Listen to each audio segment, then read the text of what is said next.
Bonjour à tous, bienvenue dans ce nouvel épisode de Verbatim. Alors c'est un épisode assez chargé cette semaine parce qu'il y a 3 matchs à débriefer.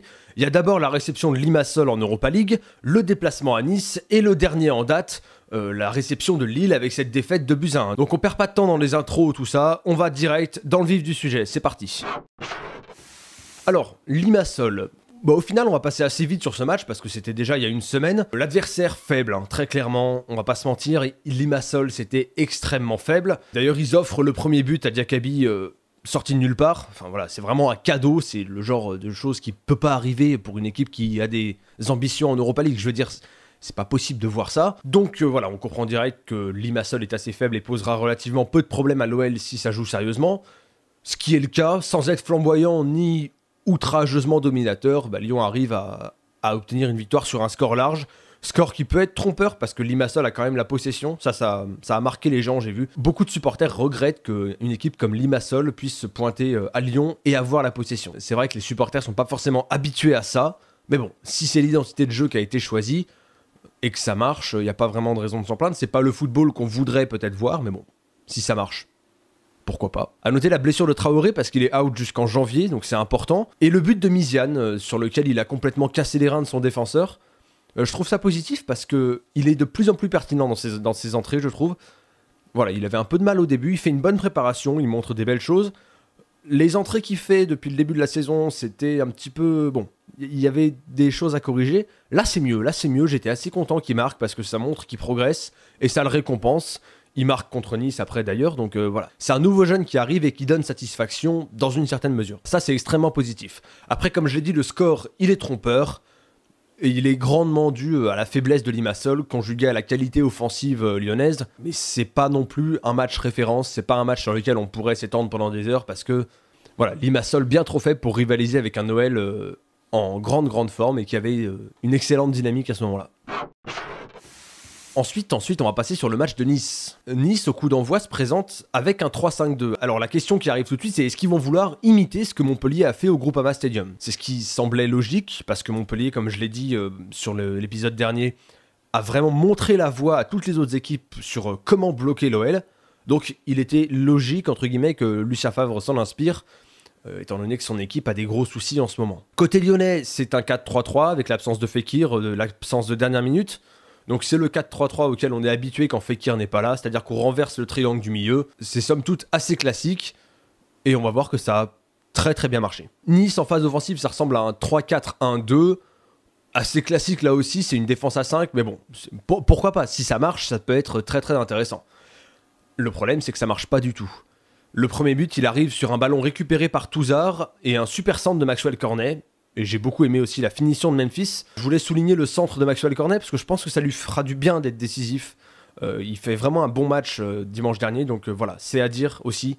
Je pense que beaucoup de gens le disent quand il fait des mauvais matchs, donc pourquoi pas insister un peu quand il fait aussi des bons matchs. Ce premier but, on peut quand même parler de la projection de Dante vers l'avant qui est assez incompréhensible. Alors, elle n'est pas forcément illogique, mais les latéraux doivent venir couvrir, enfin, il doit se passer quelque chose. Là, c'est juste le défenseur central qui arrive, qui pousse le ballon, qui s'engouffre et qui le perd. Bon, derrière, on sait que Lyon, en transition rapide, avec la qualité des joueurs offensifs, ça pardonne rarement. Mais donc, le but intervient quand même sur une erreur individuelle niçoise, très clairement. On vise Dante, mais qu'est-ce qu'ils font les latéraux? C'est quand même une vraie question, ça. Au quart d'heure de jeu, on peut déjà remarquer que Nice se projette sans doute plus que prévu. Il y a des occasions quasiment systématiquement quand il y a un jeu rapide et vertical côté lyonnais, notamment avec la super reprise de volée de Memphis qui a failli marquer son doublé à ce moment-là. Donc voilà, très clairement on commence à voir le fil du match. Ça commence à ressembler à un match qui va être intéressant pour l'OL parce que Nice laisse des espaces, se découvre et on voit que les couvertures, quand il y a des montées, des projections, c'est pas au point. L'animation de ce système était pas bonne du tout. Je pense, pour moi, c'est lié au fait que le Favre a essayé de jouer contre sa propre nature. Donc forcément, voilà, ses joueurs étaient pas habitués, il a demandé des choses inhabituelles, il a demandé des choses que lui-même, à mon avis, n'aime pas trop faire. Donc c'est ça qui explique pour moi que Nice ait autant galéré tactiquement. C'est que voilà, ils étaient pas habitués à ce système et ils jouaient pas leur jeu. Je parlais du bon match de Maxwell Cornet, on le voit avec son super enchaînement sur le deuxième but. Franchement, c'est un enchaînement de très grande qualité. Alors oui, le défenseur se fait passer assez facilement sur le passement de jambes, mais la vitesse d'exécution, c'est quand même un truc à saluer. Je l'ai déjà dit, je pense que sa place, c'est en deuxième attaquant. Et là, on voit que quand il arrive dans l'axe lancé, il fait un super geste et il marque un très beau but. Ça le récompense et j'espère que ça va le booster un peu. Le but de Mariano, le troisième but lyonnais, c'est encore une fois un contre. Avec la passe laser, la passe d'Oussem Aouar, mais c'est magnifique. C'est dosé au millimètre. Mariano, il a pas à s'arrêter, il a pas à contrôler. C'est un caviar. Et donc derrière, il finit parfaitement. On peut se poser la question du changement de gardien côté niçois. Hein. Alors autant j'étais pas fan de Cardinal, autant son remplaçant fait pas non plus des matchs exceptionnels de ce que j'ai vu. Mais bon, ça c'est leur problème. Memphis marque le 4e but avant la mi-temps sur un but un peu similaire à ce qui s'était passé à 3. C'est-à-dire que Mariano a le ballon dans l'axe. Tout le monde sait qu'il va pas donner le ballon, mais le défenseur, en venant le contrer, fait en fait plus ou moins la passe que lui n'aurait jamais fait. Donc voilà, ça fait 4-0 à la mi-temps. Donc, comment dire, l'objectif c'est juste de pas faire une Dortmund, quoi.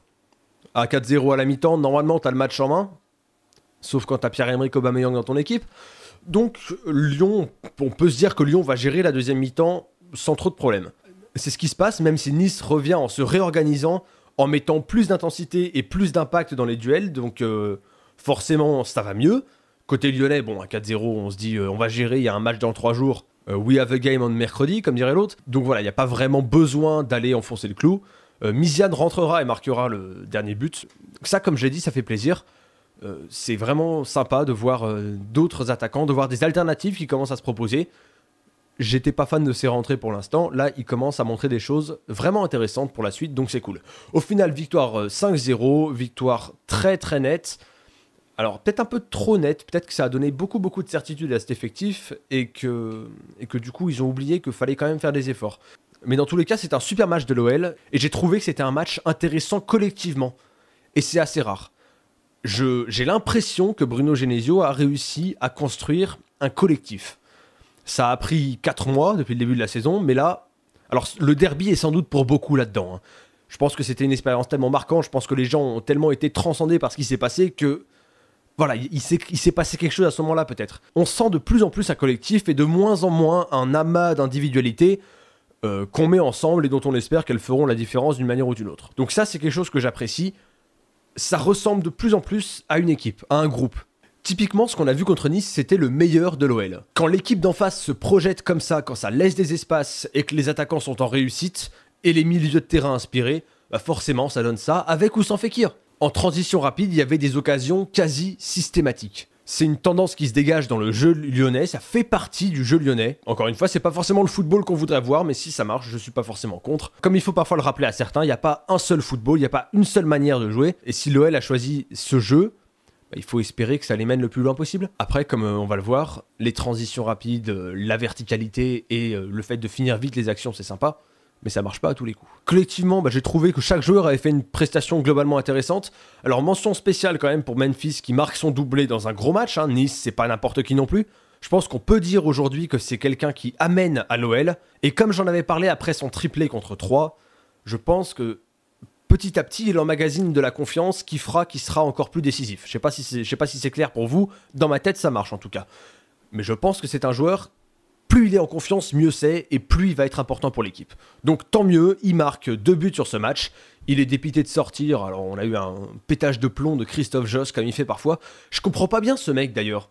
Pourquoi tu m'engueules? Moi je suis en train de regarder le match devant ma télé, laisse-moi tranquille. C'est pas la peine de me crier dessus parce que Memphis il râle en sortant, tu sais. Je comprends pas bien ce qu'il essaye de faire, à hurler comme ça, à péter des plombs pour rien. Voilà, c'est pas forcément très agréable. Mais bon, c'est une parenthèse, je la referme, et on passe au match contre Lille. Alors, d'emblée, Lille arrive hyper compact. Dans les premières minutes, on voit que Lyon essaye de comprendre comment manœuvrer, mais ça donne pas grand-chose. Le rythme est très peu soutenu dans l'entame de match. Ça, c'est une constante en fait qui va rester durant toute la rencontre. Il y avait quand même pas énormément de rythme, surtout côté lyonnais. Lille a voulu accélérer le jeu, Lille a tenté des choses, mais côté lyonnais, pendant longtemps, ça a quand même énormément manqué d'intensité ce match. La première grosse occasion, elle est pour Diakaby sur un corner. Il faut regarder ses déplacements sur les corners offensifs. C'est une leçon. Enfin, le gars, il arrive de super loin, il arrive lancé comme une balle. D'ailleurs, c'est sur ça qu'il se blesse en deuxième mi-temps. J'en ai parlé, c'est pour ça que Diakaby, je voulais le voir plus souvent. c'est parce que le gars est une menace incroyable sur les coups de pied arrêtés offensifs. Le problème, c'est que sur sa course de repli, je sais pas trop ce qu'il fait. Il y a une bonne combinaison sur le côté, une mésentente qui laisse de l'espace à Thiago Mendes. Diakaby se fait éliminer beaucoup trop facilement. Moi, j'ai l'impression qu'il a très très peur du penalty et c'est pour ça qu'il va pas au duel. Mais du coup, Mendes a aucun souci à crocheter et à enrouler. Alors voilà, Thiago Mendes, c'est un des joueurs qu'on avait vu à Lille depuis le début de la saison. Il avait été très bon sur les premiers matchs, il s'est blessé ensuite, et depuis qu'il est revenu, on voit que c'est un vrai joueur de ballon. Il n'y a pas énormément de joueurs à Lille qui m'ont vraiment impressionné et qui ont été à la hauteur des attentes. Pour le coup, Thiago Mendes, il en fait partie. Je trouve que c'est un super joueur. Et il le montre, il met un golasso, et c'est mérité pour Lille dans l'ensemble, parce que Lille n'était pas vraiment dominé, et Lyon mettait pas non plus les ingrédients pour maîtriser le match. Donc voilà, Lille ouvre le score sur un exploit individuel. Pour une fois, Lyon est pris à son propre jeu, donc ça semble assez logique. Malgré ça, Lyon va quand même réussir à revenir dans le match. Alors c'est un but malchanceux pour Lille, parce qu'il y a un ballon récupéré, une relance, et en fait l'arbitre contre la relance, et ce qui fait que le ballon revient très très près du but lillois, dans les pieds lyonnais. Faut noter le super centre de Tanguy Ndombele pour Mariano, et Mariano de la tête, on sait qu'il est efficace. Donc ça fait un partout sur un match qui est quand même vraiment pas maîtrisé. C'est relativement chanceux ce but, je le répète. Le problème, c'est que Lille marque juste après. Il y a une grosse mésentente sur le côté entre Diakaby et Mendy. Ils font un peu la même course et en fait, personne ne sort sur Malcuit, ça lui laisse de l'espace pour centrer. Il n'y a personne non plus au marquage de Ponce, il faudra m'expliquer pourquoi. Mais en tout cas, voilà, Lille, on pouvait penser qu'ils allaient prendre une valise, mais au final, ils rentrent à la mi-temps en menant 2-1. Et très clairement, à la mi-temps, ça ressemble à l'OL des mauvais jours de la saison dernière. C'est-à-dire très très peu de liens entre le milieu et l'attaque.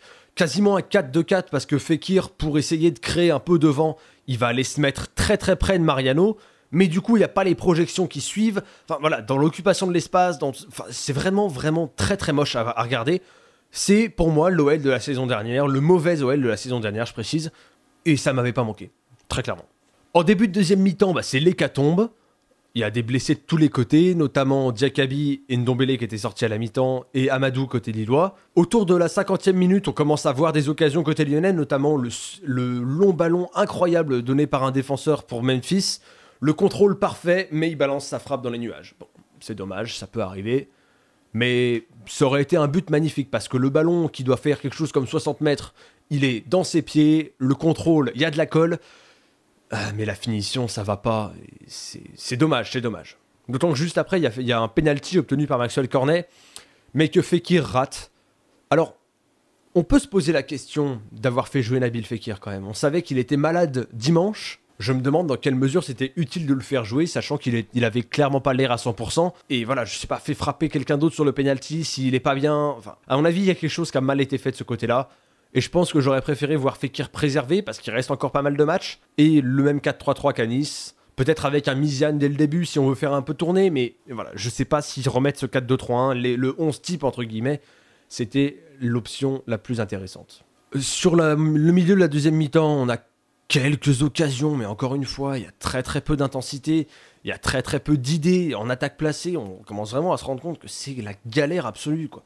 Que ce soit contre Montpellier ou contre Lille. Dès qu'il faut construire un peu, c'est quand même compliqué, non?